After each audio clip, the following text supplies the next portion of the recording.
Assalamualaikum warahmatullahi wabarakatuh. Saya Rinda Ariska dari kelas 12 MIPA 5 nomor absen 25. Di sini saya akan membahas tentang sya'ru ma qablana, yakni hukum syariat sebelum adanya agama Islam. Poin pertama, kita akan membahas tentang pengertian.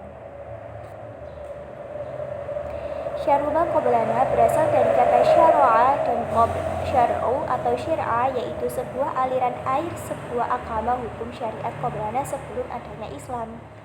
Apakah sya'ru ma qablana itu?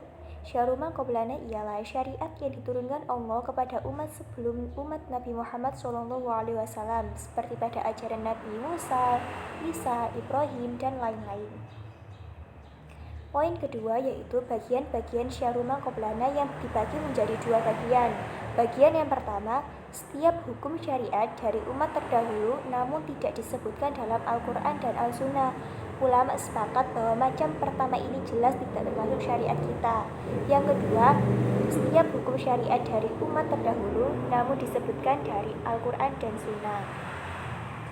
Poin ketiga yaitu hukum syariat sebelum kita. Jika Al-Quran atau Sunnah yang sahih mengisahkan suatu hukum yang telah disyariatkan pada umat yang dahulu melalui para rasul, kemudian nas tersebut diwajibkan kepada kita, diwajibkan kepada mereka, maka tidak diragukan lagi bahwa syariat ditujukan juga kepada kita. Dengan kata lain, wajib untuk diikuti. Seperti firman Allah Subhanahu wa Ta'ala dalam Quran Surat Al-Baqarah ayat 183 yang artinya, "Hai orang-orang yang beriman, diwajibkan atas kamu berpuasa sebagaimana diwajibkan atas orang-orang sebelum kamu." Poin keempat, macam-macam sya'ru ma qablana yang dibagi menjadi tiga macam. Yang pertama, ajaran agama yang telah dihapuskan oleh syariat kita atau biasa disebut dengan dimansuh.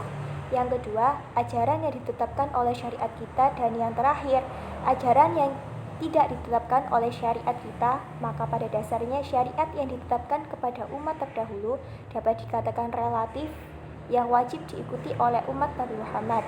Artinya berdasar kesepakatan ulama jika syariat itu ditegaskan kembali oleh ketetapan Allah dan Rasulnya. Poin yang kelima, contoh sya'ru ma qablana. Yang pertama, contoh sya'ru ma qablana yang berlaku untuk umat Islam, umat kita, yaitu berpuasa, ibadah haji, khitan, meninggalkan riba, dan lain-lain. Yang kedua, contoh sya'ru ma qablana yang tidak berlaku untuk umat Islam, seperti memotong bagian yang terkena najis dengan syariat kita cukup disucikan.